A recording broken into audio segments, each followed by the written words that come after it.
오늘 본문 굉장히 짧죠. 하지만 이 안디옥 교회의 이 선지자와 교사들, 곧 오늘날 장로의 위치에 있는 이 지도자들을 좀 이해하기 위해서 우리는 좀 더 앞으로 가서 11장과 12장의 내용을 좀 우리가 대략 살펴볼 필요가 있습니다. 베드로는 예루살렘 교회 앞에서 고넬료의 회심과 그리고 성령님께서 이방인 가운데 임하였다라는 이 기쁜 소식을 보고하게 됩니다. 11장 1절로 18절의 내용이 되겠죠. 그리고 나서 19절부터 20절은 이제 교회의 반응을 간략하게 요약하고 있어요. 이거 봐야 되는데요. 우리 11장, 우리 19절, 20절 말씀 제가 읽겠습니다. 그때 스데반의 일로 일어난 환난으로 말미암아 흩어진 자들이 베니게와 구브로와 안디옥까지 이르러 유대인에게만 말씀을 전하는데 그 중에 구브로와 구레네 몇 사람이 안디옥에 이르러 헬라인에게도 말하여 주 예수를 전파하니. 보십시오. 잘 보면 예루살렘 교회는 핍박으로 인해서 구브로와 그리고 다른 어떤 구레네 지역으로 수동적으로 나가게 됐다라는 걸 말씀하고 있죠. 어제 우리가 마지막 결론 때 이야기 나눴죠. 그런데 그렇게 됐고요. 그리고 나서 유대인에게만 말씀을 전했다고 말하고 있습니다. 아직 그 민족적인 것을 극복하지 못하는 것이죠. 유대인에게만 전했어요. 그러나 이를 너무 부정적으로만 볼 필요도 없어요. 실망하기에는 아직 이릅니다. 왜냐하면 놀랍게도 이 복음을 들은 구브로와 구레네 디아스포라 유대인 그리스도인 중에서 몇몇이, 많은 숫자는 아닌 것 같아요, 몇몇이 안디옥에 가서 헬라인에게 복음을 전했다라고 말씀하고 있습니다. 그래서 11장 3절에 이제 인상적인 표현이 따르고 있는데요. 주의 손이 그들과 함께 하시네. 정말 멋있는 표현이에요.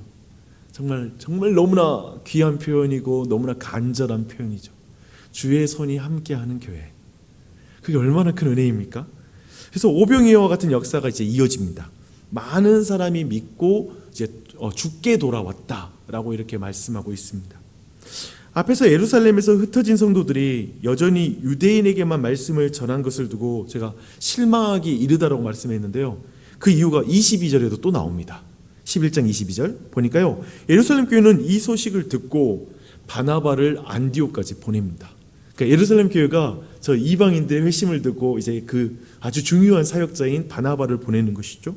근데 바나바는 착한 사람이라고 말하고 있고 성령과 믿음이 충만한 사람이어서 그를 통해서 큰 무리가 또한 죽게 더하여졌다라고 이렇게 또한 말씀하고 있습니다. 너무나 감사한 일이죠.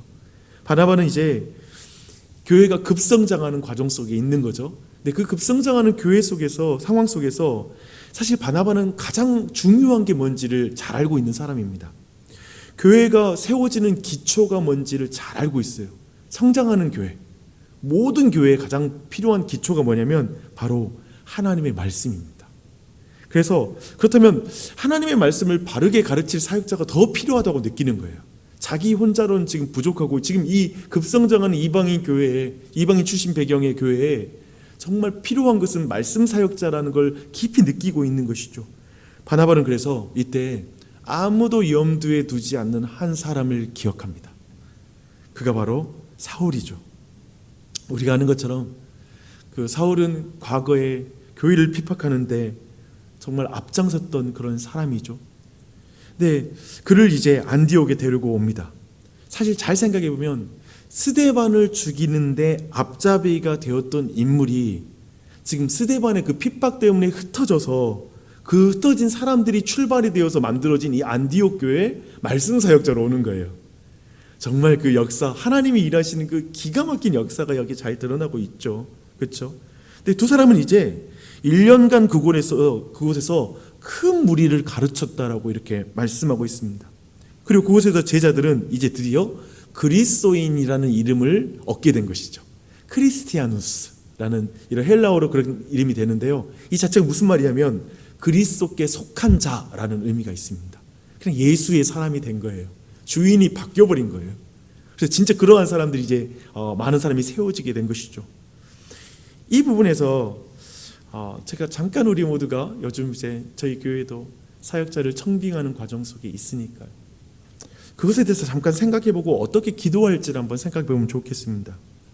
우리 교회도 교회가 시작된 이래 꾸준히 이렇게 성장하고 있고, 특별히 정말 많은 다음 세대 자녀들이 굉장히 많이 있죠. 그러니까 어른들의 숫자와 거의 1대1 비율이 되니까요. 정말 이건 많은 거죠. 근데 이 상황에서 사역자를 모시는 것은 교회를 세우는 기초가 무엇인지에 대한 큰 확신을 가진 것이 우선적으로 필요하다고 생각합니다. 무엇보다도 말씀을 바르게 가르칠 사역자가 세워져서 말씀이 모든 어린아이들까지 바르게 개별적으로 인격적으로 가르쳐주기를 소망하는 것, 그 믿음이 없이는 사역자를 이렇게 청빙하는 의미가 없죠. 관리자를 원하는 건 아니니까요. 사람 잘 관리하고 행정 잘 진행하게 하는 것, 그것이 목적이 아니라 이 교회를 세우는 기초는 말씀입니다. 그리고 이 일을 위해서 우리는 이 말씀이 바르게 가르쳐지는 일을 위해서 우리 교회는 힘쓸 것입니다. 그런 어떤 우선순위와 믿음을 가지고 이 일을 진행해야 되는 줄 믿습니다. 이런 안목을 가지면 교회의 교사로선 목사와 그리고 강도사, 전도사를 위해 어떻게 기도할지도 우리가 알게 되는 것 같습니다. 바나바와 바울처럼 부지런히 말씀을 가르치게 하여 주시옵소서. 그리고 바르게 말씀을 가르칠 수 있도록, 그냥 열심히만 가르치는 게 아니라 바르게 말씀을 가르칠 수 있도록 그들이 끊임없이 말씀을 연구하며 말씀의 깊이가 더해질 수 있도록 여러분이 이렇게 기도하는 게 하나님이 기뻐하시는 기도라고 믿습니다.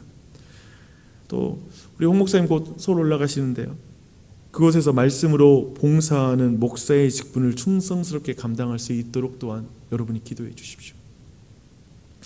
그리고 그 빈자리에 오실 목회자를 보내주시길 또한 여러분 함께 간구해 주셨으면 좋겠습니다. 이제 11장 27절 볼게요. 보면 이제 말씀을 바르게 배운 공동체가 어떤 공동체인지 나와요. 그러니까 말씀을 많이 배워서 머리만 커지는 교회가 아니라는 걸 알게 돼요. 교회가 추구하는 교회가, 우리 교회도 정말 막 말씀 사역자가 많아져서 그냥 머리만 커지는 교회를 추구하지 않는다는 걸 분명히 확인하고 싶습니다. 약하고 자립할 수 없을 것 같은 안디옥 교회, 그러나 명목상 그리스도인이 아니라 참 그리스도인이 많았던 안디옥 교회에 이제 예루살렘에 기근이 닥친다는 소식이 들리는 거예요. 그 소식이 들렸을 때 그들은 기근으로 고통받는 유대에 사는 형제들에게 부조하기로, 이제 그들이 헌금을 모아서 보내기로 결정합니다. 정말 즉각적이에요. 이들은 굉장히 하나님의 말씀 앞에, 그 소식 앞에 즉각적으로 반응하는 교회가 된 것이죠. 그래서 보니까요, 제자들이 각각 그 힘대로 유대에 사는 형제들에게 부조를 보내기로 작정하고 라고 이렇게 말하고 있습니다. 힘대로, 힘껏, 최선을 다해서 라는 의미입니다. 그리고 나서 12장 마지막 절과 그리고 13장은 바나바와 사울이 부조하는 일을 마치고 안디옥에 돌아왔다라는 기록으로 이렇게 이어지고 있습니다. 보십시오. 이렇게 보면 이제 이 상태로 딱 13장 오늘 본문으로 넘어가면 좋거든요.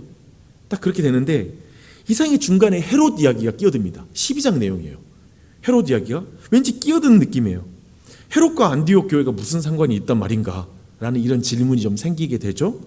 굳이 지나치게 의미를 부여할 필요는 없으나 사실 안디옥 교회의 지도자, 오늘 본문에 나오는 지도자의 이름을 한번 볼 필요가 있습니다. 거기에 분봉왕 헤롯의 젖동생 마나엔이 들어있습니다. 헤롯이 하나님 나라의 진행을 막아보겠다고 교회를 핍박하고 여기에 베드로를 막 감옥에 가두고 야고보를 죽이는 일이 벌어지거든요. 그렇죠? 근데 그가 이 12장에서 이제 말씀 안에 보면 이제 철저히 무력한 자가 됩니다.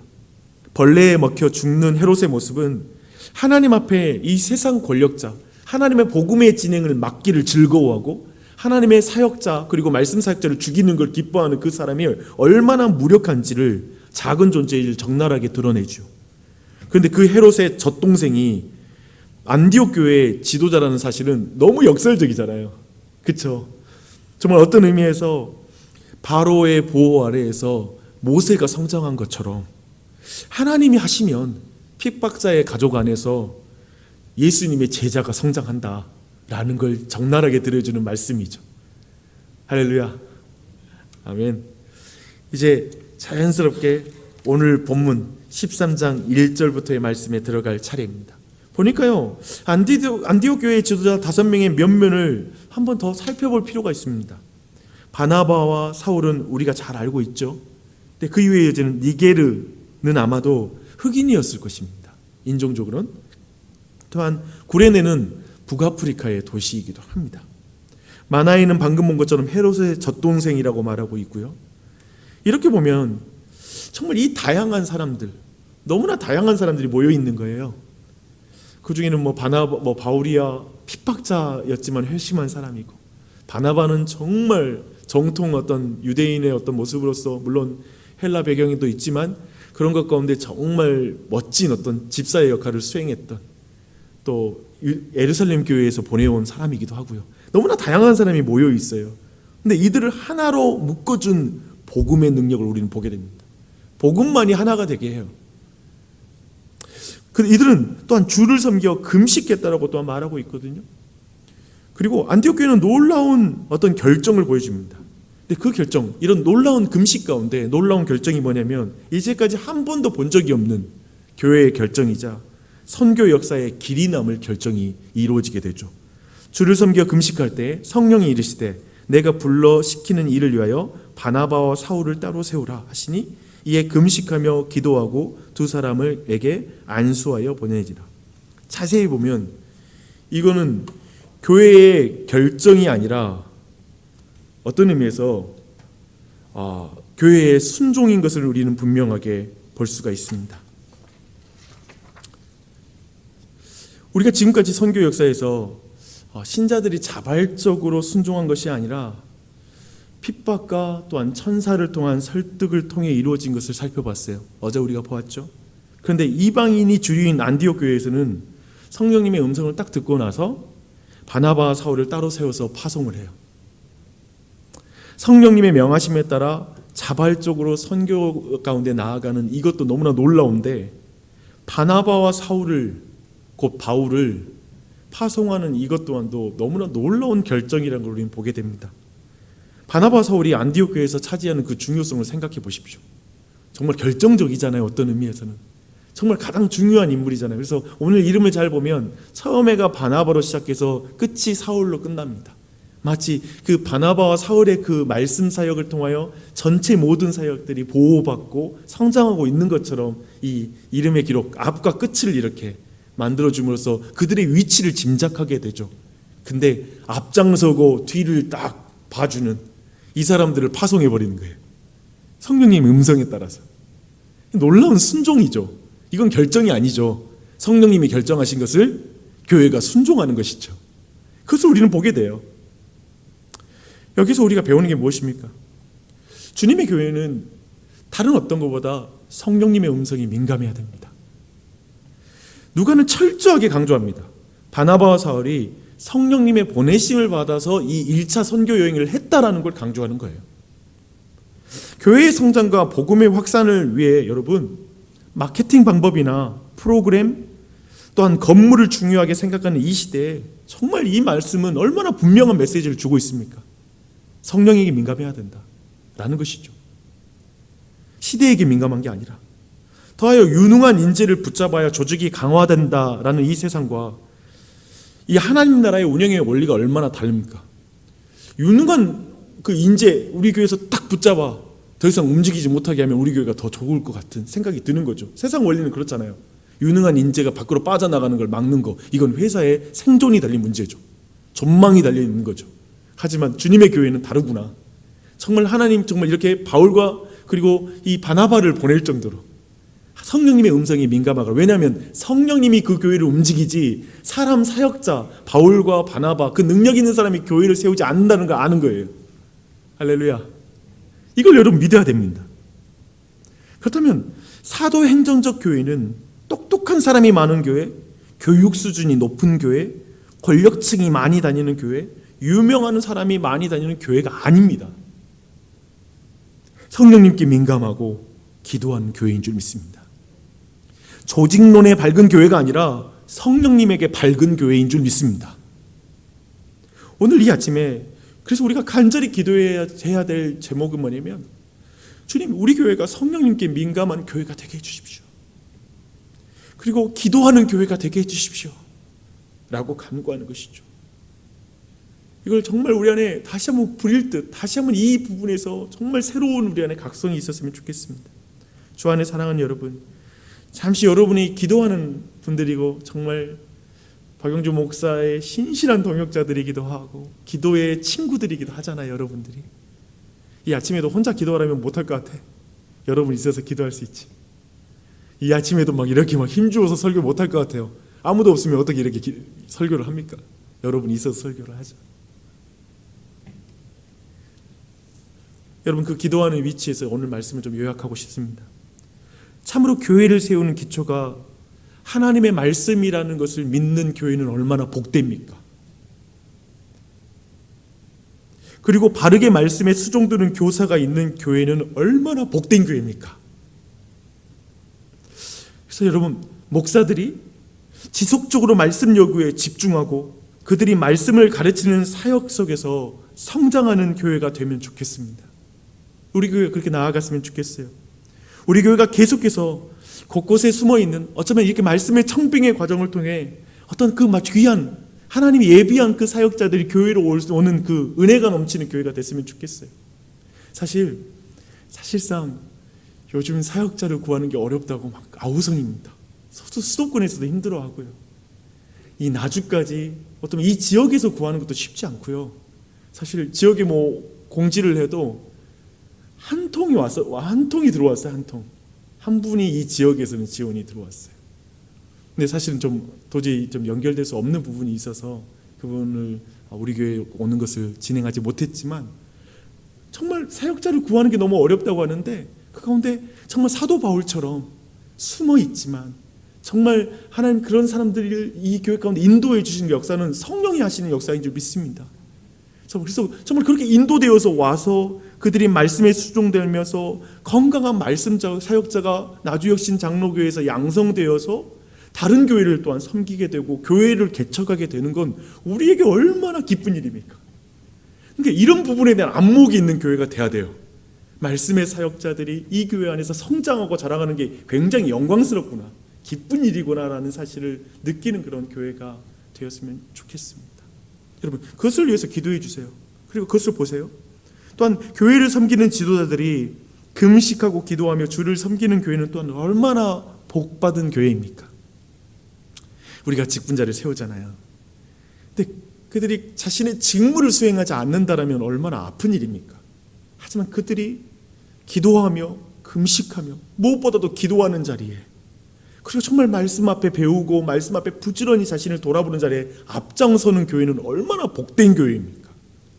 그 역할을 수행하는 교회는 얼마나 복된 교회입니까? 그렇게 주님을 경외하며 의지할 때에만이 교회는 모든 경계를 넘어 이방인에게 나아갈 수 있어요. 교회도 사실상 자기 중심주의, 자기의 정말 끼리끼리 이거 극복하는 게 어렵거든요. 근데 오늘 말한 것처럼 그 모든 이 세상의 조직의 원리를 넘어서 정말 가장 중요한 사람, 인적 자원이라는 게 제일 중요하잖아요. 그 가장 중요한 사람까지도 밖으로 나눌 수 있는 교회가 되는 것, 성령님의 음성 앞에 순종할 수 있는 교회가 된다라는 건 얼마나 놀라운 일입니까? 근데 그 모든 것은 참으로 기도하는 것, 정말 성령님께 민감할 때에만 가능한 것이죠.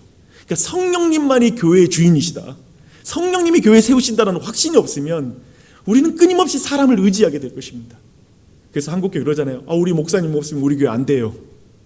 예를 들면 정말 대형교회에 어떠면 우리가 늘 사실상 비판하는 부분은 한 목회자에게 의존적인 교회, 그래서 그 목사님이 없으면 안 되니까 결국 세습을 해야 된다고, 우리 교회가 안정적이 되려면 아들이 이어받는 게 제일 낫다고, 결국 다 이런 말이 나오는 부분에서 우리는 그것이 옳고 그름, 시골교회에서는 가능하지 않겠느냐, 이런 모든 걸 넘어서서 사실상 깊은 곳에 성령님이 교회를 세우는 주인이시다라는 자체에 대한 믿음이 흔들리는 게 슬픈 일이라는 거예요. 저는 어떤 의미에서 부모의 자녀가 이어가는 것 어떤 상황에서는 가능하다고 저는 생각합니다. 그럴 수 있겠죠. 아무도 없을 때 자녀가 이제 부모님이 있는 교회를 물러받는 것, 시골에서 아무런 사역자가 오지 않을 때 그 자리에서 대신하는 건 아름답다고 말해줄 수도 있겠죠. 도리어 그런 의미에서 우리는 그런 걸 넘어서서 중요한 게 뭐냐면 성령님이 교회를 세운다, 성령님만이 교회를 세우신 분이시다라는 확신인 거죠. 그럴 때 교회가 자신을 넘어서서 다른 사람이 나아갈 수 있습니다. 제가 늘 얼마나 요즘 자주 설교를 해요. 새로운 방문자가 오면 그 사람에게 다가가서 인사하는 거, 이거 광고로 안 되더라고요. 광고로 안 해요. 보니까 정말 기도해야 됩니다. 문화와 종교적 격차가 아닌 교회 안의 작은 격차에도 서로 경계를 만듭니다. 직업과 학벌, 계층에 따른 경계를 깨는 것은 규칙들이 아닌 것 같아요. 우리 앞으로 오면은 전부 다 모르는 사람 다가가세요. 규칙을 만들어. 이렇게 해서 되는 게 아니에요. 오직 교회는 성령님의 역사로, 성령님의 민감한 교회가 모든 다양한 사람들에게 내 어떤 경계를 넘어서서 다가가는 존재로 만들어주는 것이죠. 그래서 기도해야 돼요. 성령 충만한 교회가 되게 해주십시오. 성령님이 역사하는 교회 속에서 나를 넘어 다른 사람에게 다가갈 수 있는 용기와 힘을 얻는 것, 그런 교회가 되도록 기도해야 되는 줄 믿습니다. 안디옥 교회의 지도력은 그 다양한 그 구성원들, 그 지도력들을 보면서 그 안에서 이미 복음의 능력을 경험했고요. 그들은 그 너무나 많은 차이 속에서 그렇기 때문에 더 주님만을 의지하고 주님께 귀를 기울이는 교회가 된 줄 믿습니다. 그래서 교회의 본질이 뭔지를 더 보게 만든 것 같아요. 이게 성령님 중심의 교회구나. 이게 복음 중심의 교회구나. 라는 걸 더욱더 우리에게 안목을 갖게 하는 것입니다. 그래서 오늘 말씀 선포한 말씀에 따라서 이렇게 기도했으면 좋겠어요. 주님, 복음이 우리의 경계를 넘어 교회 밖 사람들에게 증거되게 해주시옵소서. 먼저 이 교회 안에 모든 경계를 넘어 복음의 능력을 우리가 먼저 경험하게 해주시고, 교회가 성령님의 주도로 하나가 되게 해주시옵소서. 그래서 복음이 우리를 통해 모든 사람에게 확장되게 해주시옵소서라고 기도해 주시고요. 두 번째는 우리 홍 목사님의 또한 사역과 다음의 모든 사역지를 위해서 여러분 기도해 주십시오. 그래서 그곳에서 말씀 사역을 충성히 수종될 수 있는 그 중심의 기준으로 다음 사역지로 인도함 받게 해주시고, 그것을 잘 감당할 수 있도록 기도해 주십시오. 또한 교역자 청빙을 위해서 기도해 주십시오. 정말 기도가 필요하고요. 여러분 이제 아시고 좀 여러 가지 이 부분을 위해서 함께 마음을 모아주시길 바랍니다. 그리고 2023년도 목양 섬기미가 세워지는 과정을 위해서 또 한 해 동안 수고한 모든 직분자들을 위해서 또한 여러분 또한 기도해 주시면서 그들 또한도 성령 충만하고 기도하면서 그 가운데 모든 걸 준비할 수 있도록 여러분이 기도해 주시길 부탁드립니다. 기도하겠습니다.